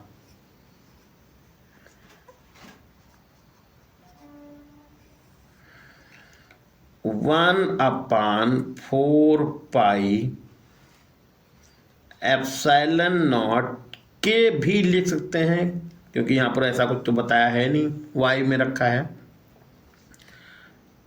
9e इंटू क्यू अपान एक्स स्क्वायर, ये हो जाएगा इस 9e और c पर रखे आवेश q के बीच लगने वाला प्रतिकर्षण बल। इधर 1/4 पाई एप्सिलॉन नॉट के, और ये हो जाएगा q इंटू ई अपान 16 माइनस एक्स का होला स्क्वायर। यहाँ पर एक बात ध्यान रखना है, देखिए मान यहाँ पर सेंटीमीटर में दिया है, तो इसको आपको मीटर में बदलने की कोई ज़रूरत नहीं है, क्योंकि हम दोनों साइड बराबर कर रहे हैं, तो यहाँ पर बदलना कोई आवश्यक नहीं है। अब आप क्या करिए, ये हटा दीजिए, 1/4 पाई एप्सिलॉन नॉट हटाइए, और ई से ई हटा दीजिए, और क्यू से क्यू हटा दीजिए। तो लेफ्ट साइड में बचा 9/x स्क्वायर, और राइट साइड में बचा है 1/16 माइनस एक्स का होला स्क्वायर। अब दोनों साइड लगा दीजिए वर्गमूल, तो दोनों ओर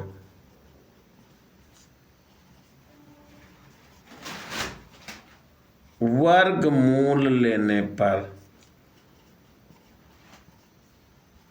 अब वर्गमूल लिया तो 9 का वर्गमूल तो निकल गया 3, और एक्स स्क्वायर का वर्गमूल निकल गया x, और इधर ये स्क्वायर गया हट 1/16 माइनस एक्स।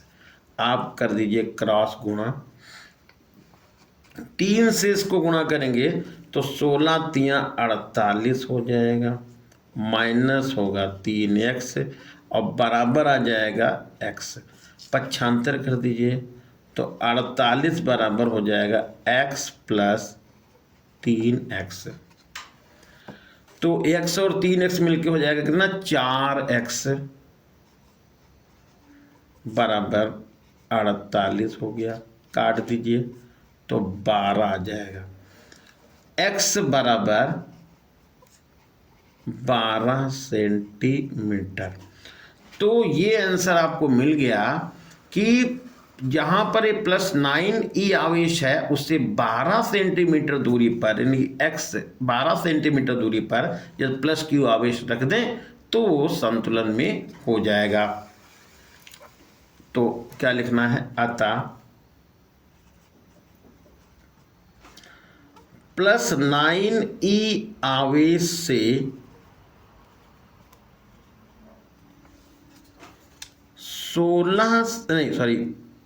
12 सेंटीमीटर दूरी पर +q आवेश रखने पर तीनों आवेश संतुलन में होंगे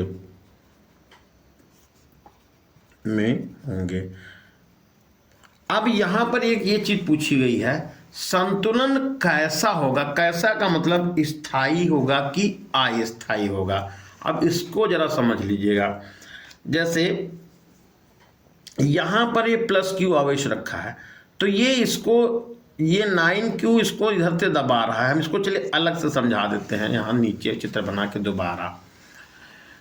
यहाँ पर देखिए ये q आवेश हो गया, और ये हो गया 9e आवेश, तो ये आवेश इसको धक्का देगा इधर की तरफ, और ये e आवेश इसको धक्का देगा इधर की तरफ, तो ये बीच में एकदम दबा रहेगा, यानी इस पर धक्का लगेगा, ये धक्का लगाएगा इधर की तरफ, और ये धक्का लगाएगा इधर की तरफ, मतलब ये बीच में ऐसे ये दबा रहेगा। इसको ऐसे देख लीजिए आप कि ये है ये धक्का मारेगा इधर की तरफ और ये धक्का मारेगा इधर की तरफ, तो ये बीच में दबा रहेगा। अब यदि बल लगा के आप इसको इधर की तरफ खिसका देते हैं, तो खिसकाने पे क्या हुआ, इधर बल लगा के तुमने यहाँ पर इसको रख दिया, तो जब यहाँ पर रख दिया तो इस आवेश की, Q आवेश की और 9e आवेश के बीच की दूरी घट गई, लगने वाला बल पहले से ज़्यादा हो गया। तो जैसे ही हम बल को अपना हटाएंगे तो ये पुनः बल धक्का मारेगा, इसको वहीं पे पहुंचा देगा।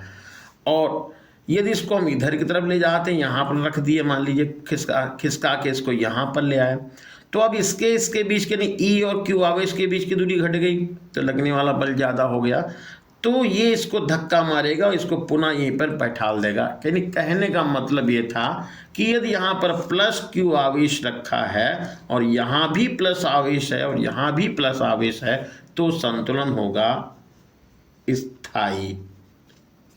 समझ में आया? तो इस प्रश्न में कौन सा संतुलन होगा? स्थायी संतुलन होगा। अब यहाँ पर समझिए, मान लीजिए माइनस आवेश यहाँ होता, ये Q माइनस होता, तो ये क्या होता, इसको इधर खींचता, इसको हम ऐसे फिर से समझ लें, यानी ये आवेश होता, तो ये माइनस Q होता, तो ये इसको इधर खींचता और ये इसको इधर खींचता, तो बैलेंस तो था, पक्का था। लेकिन यदि हम बाहर से बल लगा के इसको यहाँ पर ले आते इस Q को, तो क्या होता, इसके बीच के नहीं, प्लस 9e और माइनस Q के बीच की दूरी घट जाती, तो आकर्षण बल ज़्यादा हो जाता। तो जैसे कि हम यहाँ पर अपना बल हटाते, तो आकर्षण बल अधिक होने की वजह से ये इसके साथ में अटैच होता, मतलब जुड़ जाता। तो और यदि यही हाल यहाँ भी है, यदि इसको हम यहाँ लाते और जैसे ही बल अपना हटाते तो इससे सट जाता, तो ये संतुलन कैसा होता? अस्थायी होता, अस्थायी होता। लेकिन इस प्रश्न में जो कंडीशन है उस हिसाब से संतुलन कैसा होगा? ये संतुलन होगा स्थायी। अगला क्वेश्चन नंबर 5 है काखंड। एक पतली झिर्री से प्राप्त विवर्तन प्रतिरूप बनाकर केंद्रीय उच्चिष्ट की कोणीय चौड़ाई ज्ञात कीजिए। तो इसको आप जो है प्लेलिस्ट से देख करके आप तैयार कर सकते हैं, नहीं तो अपना इसको अपने हिसाब से देखिएगा। फिर है अगला, परावर्ती दूरदर्शी का सचित्र वर्णन कीजिए। आपको परावर्ती दूरदर्शी का चित्र बना करके वर्णन करना है। अगला क्वेश्चन है, अनंत विस्तार की समतल आवेशित प्लेट के निकट वैद्युत क्षेत्र की तीव्रता का व्यंजक प्राप्त कीजिए। ये भी आपको क्वेश्चन प्लेलिस्ट में मिल जाएगा। अगला है, बाय-सेवर्ट के नियम का उल्लेख कीजिए। ये भी क्वेश्चन आसान है, आप इसको हल करिएगा। फिर है, ट्रांसफार्मर की संरचना का सचित्र वर्णन करते हुए उसका उपयोग लिखना है। ट्रांसफार्मर के विषय में आपको चित्र बनाना है, उसका जो है वर्णन करना है और साथ में उपयोग लिखना है। इसके साथ में अथवा में क्वेश्चन लगा हुआ है, उसको मैं यहाँ पे आपको बता रहा हूँ। 2 × 10 मीटर त्रिज्या के वृत्ताकार मार्ग पर एक इलेक्ट्रॉन 3 × 6 मीटर प्रति सेकंड की चाल से चक्कर लगा रहा है। केंद्र पर उत्पन्न चुंबकीय क्षेत्र का मान बताइए। देखिए, त्रिज्या है यहाँ पर r बराबर 2 × 10⁻⁻10 मीटर, देख यह हो गई। और इलेक्ट्रॉन की चाल है 3 × 10⁻6 मीटर प्रति सेकंड। और यदि सवाल आपसे पूछा जाएगा तो इसमें आपको μ0/4π का मान दिया होगा 10⁻⁷ वेबर प्रति एम्पियर मीटर। ये मान आपको क्वेश्चन में दिया होगा। फार्मूला क्या होता है? वृत्ताकार धारा लो केंद्र पर उत्पन्न चुंबकीय क्षेत्र B बराबर μ0/2 I/R होता है। अब यहाँ पर I का मान पता नहीं है, तो I का मान आपको निकालना है। तो I बराबर होता है, इलेक्ट्रॉन है तो हम यहाँ E/T लिखेंगे, तो E/T लिख लिया, वैसे Q/T लिखते हैं। अब टी निकालने के लिए यदि हमें लिखें कि ये इलेक्ट्रॉन ऐसे चक्कर लगा रहा है तो इसको एक चक्कर लगाने में कितना समय लगेगा, यानी आवर्तकाल, तो कैपिटल टी बराबर हो जाएगा 2 पाई आर अपान वी। तो यहाँ पर स्मॉल टी की जगह पे हम कैपिटल टी लिखते हैं और क्या लिखते हैं 2 पाई आर अपान वी।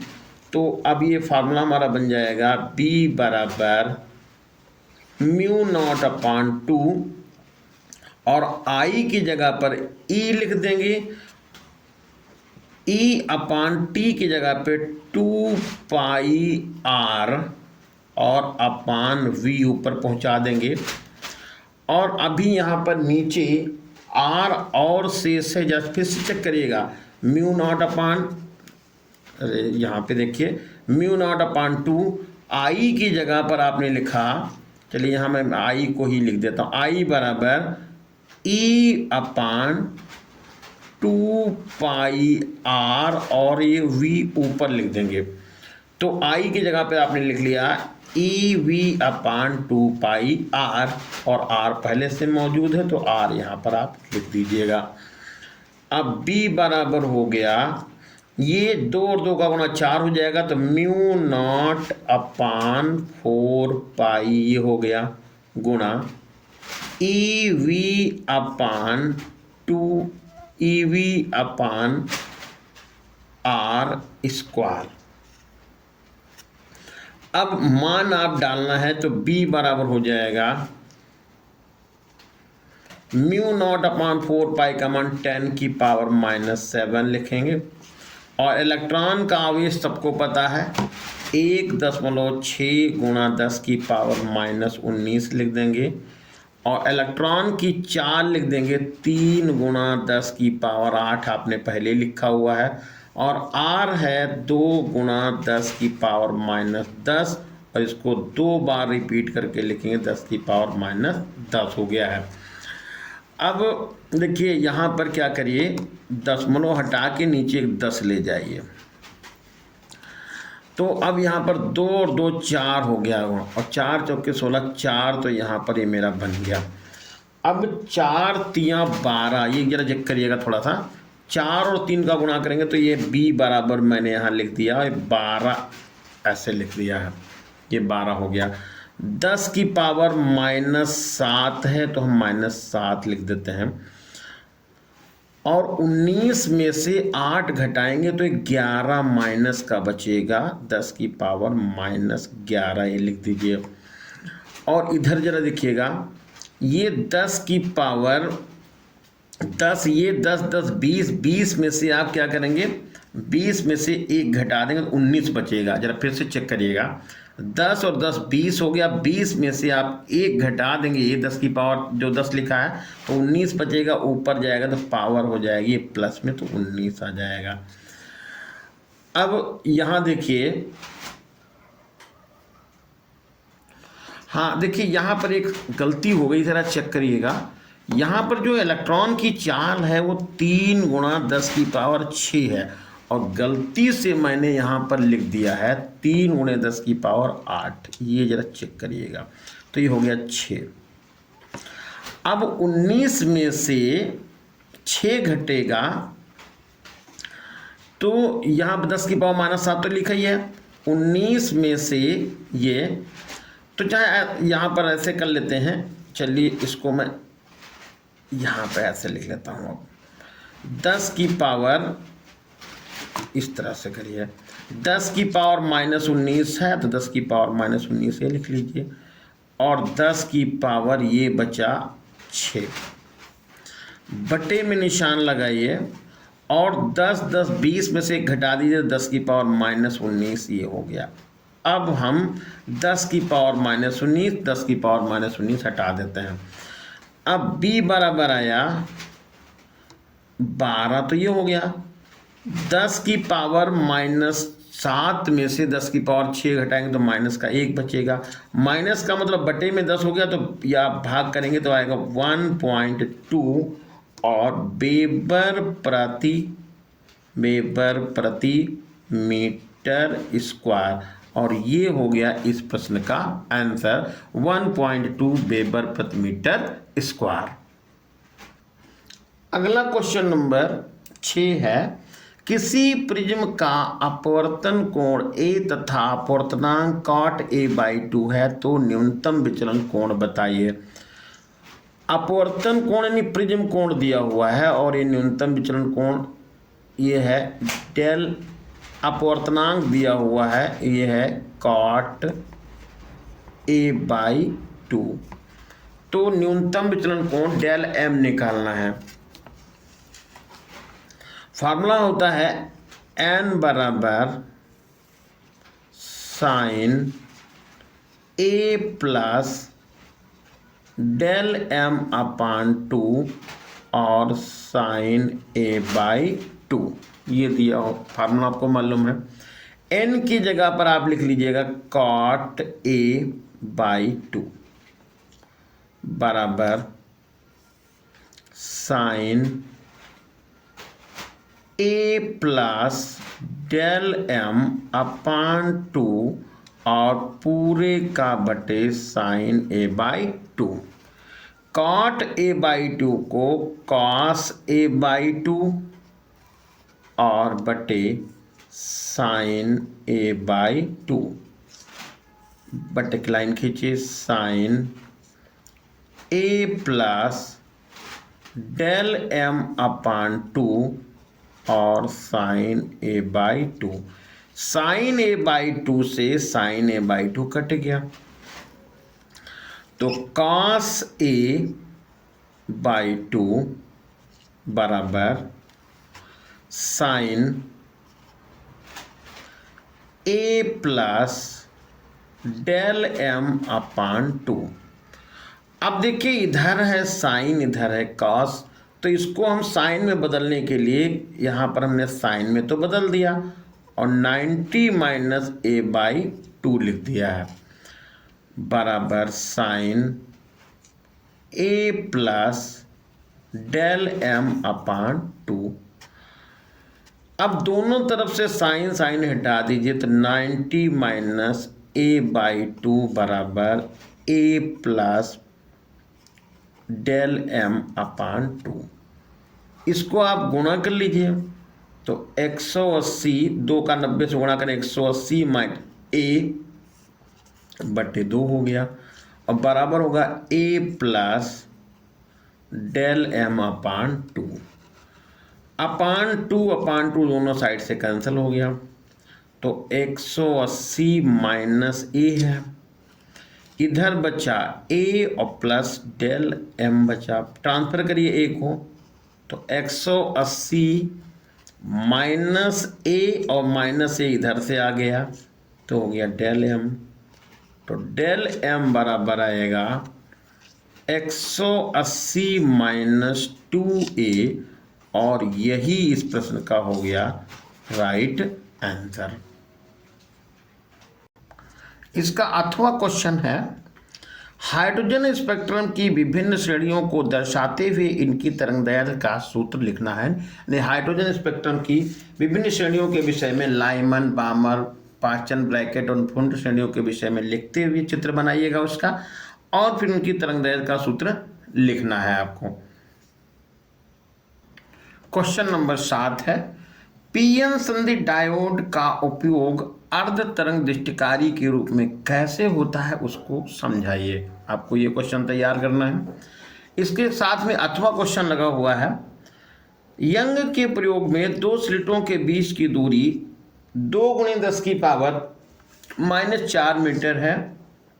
6 × 10 की पावर -7 मीटर तरंगदैर्घ्य के प्रकाश द्वारा व्युत्क्रमण में 80 सेंटीमीटर दूर पर्दे पर फ्रिंजें बनती हैं। केंद्रीय फ्रिंज से दूसरी दीप्त फ्रिंज के बीच की दूरी बताना है। तो देखिए स्लिटों के बीच की दूरी को स्मॉल डी आप लिखते हैं, स्मॉल डी बराबर होगा 2 × 10 की पावर -4 मीटर, ये हो गया स्मॉल डी।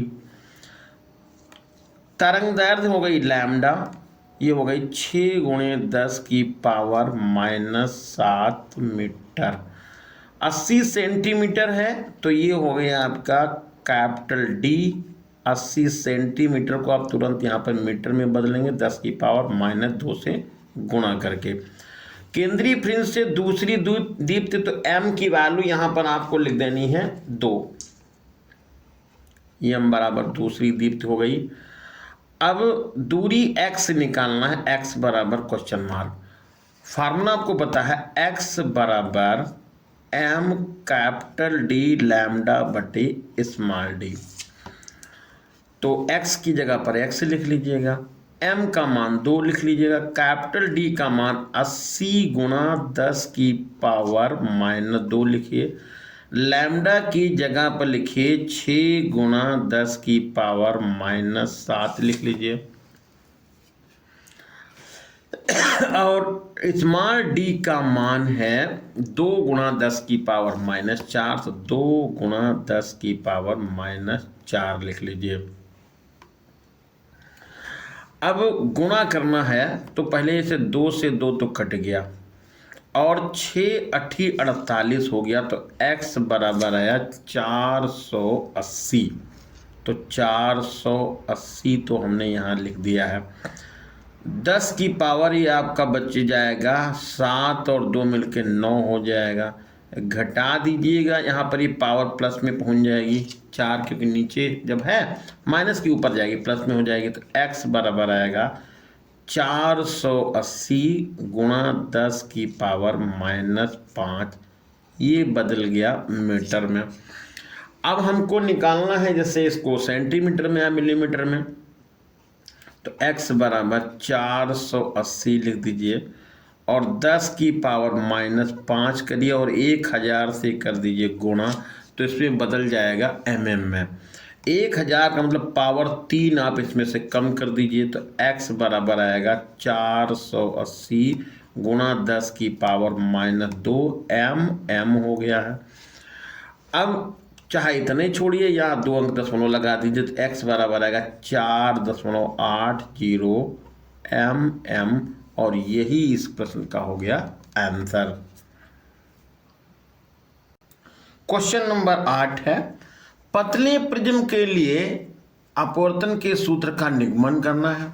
तो ये आपको निगमन कर लेना, ध्यान दीजिएगा थोड़ा सा, ये प्लेलिस्ट में भी मिल जाएगा और अपने हिसाब से भी इसको तैयार कर लीजिएगा। फिर इसके साथ अथवा क्वेश्चन दिया हुआ है, प्रकाश विद्युत प्रभाव को आवश्यक समीकरण देते हुए समझाइए, यानी प्रकाश विद्युत प्रभाव के विषय में आपको लिखना है। अब प्रश्न आता है 9 नंबर, क्वेश्चन नंबर 9 है, दिक्पात कोण, नमन कोण तथा पृथ्वी के चुंबकीय क्षेत्र के क्षैतिज घटक की व्याख्या कीजिए। तो ये क्वेश्चन भी आपको तैयार करना है। इसके साथ अथवा में क्वेश्चन लगा है, एक लंबे सीधे तार में 5 एम्पीयर की धारा प्रवाहित हो रही है। एक इलेक्ट्रॉन तार से 10 सेंटीमीटर दूर वायु में 1 गुणे 10 की पावर 6 मीटर प्रति सेकंड की चाल से धारा की दिशा में गतिमान है। इलेक्ट्रॉन पर लगने वाला बल तथा उसकी दिशा बताइए। देखिए यहाँ पर पहले धारा कितनी जा रही है, ये है धारा तार में 5 एम्पियर,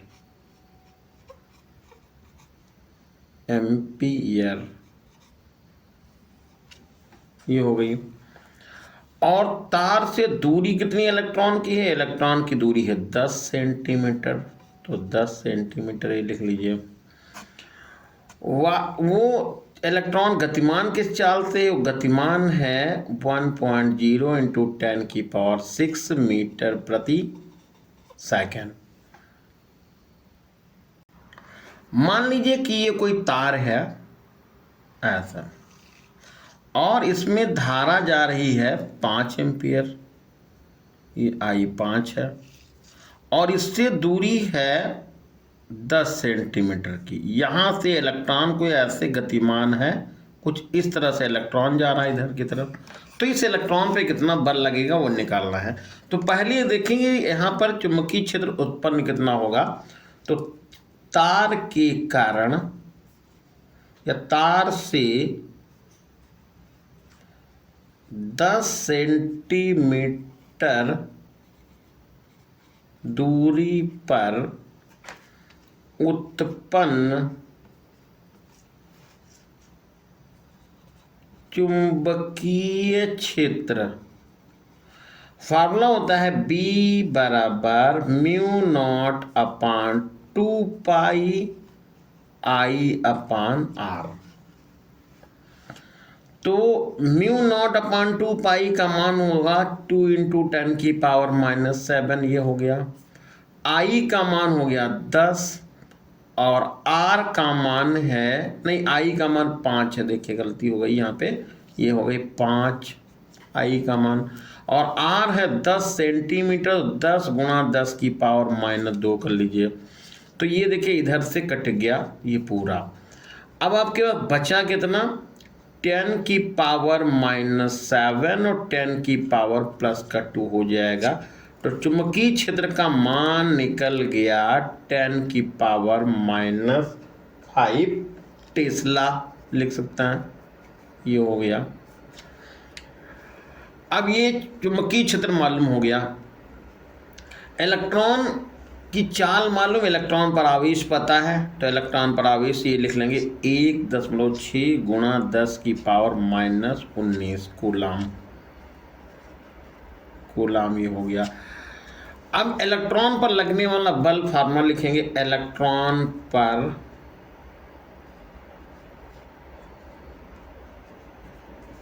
लगने वाला बल F बराबर EVB। अब देखिए कोण होगा, देखिए यहाँ पर चुंबकीय क्षेत्र हो जाएगा नीचे की तरफ, तो यहाँ पर साइन 90 आप लिख देंगे, EVB साइन थीटा, तो साइन यहाँ पर 90 आप लिख देंगे। E का मान नोट करेंगे, E का मान आएगा 1.6 गुणा 10 की पावर -19। वेग है 1 गुणा 10 की पावर 6, ये वेग हो गया। और B का मान आपने निकाल लिया है, ये 10 की पावर -5, तो 10 की पावर ये -5 हो गया। साइन 90 का मान 1 है। तो अब देखिए यहाँ पर ये हो जाएगा 15 और ये आएगा आपका 1.6 गुणा 19 और 5 हो गए 24। 24 में से आप 6 घटा देंगे तो हो जाएगा -18, तो -18, तो 1.6 इंटू 10 की पावर -18 न्यूटन का तो बल लगेगा इस इलेक्ट्रॉन पर।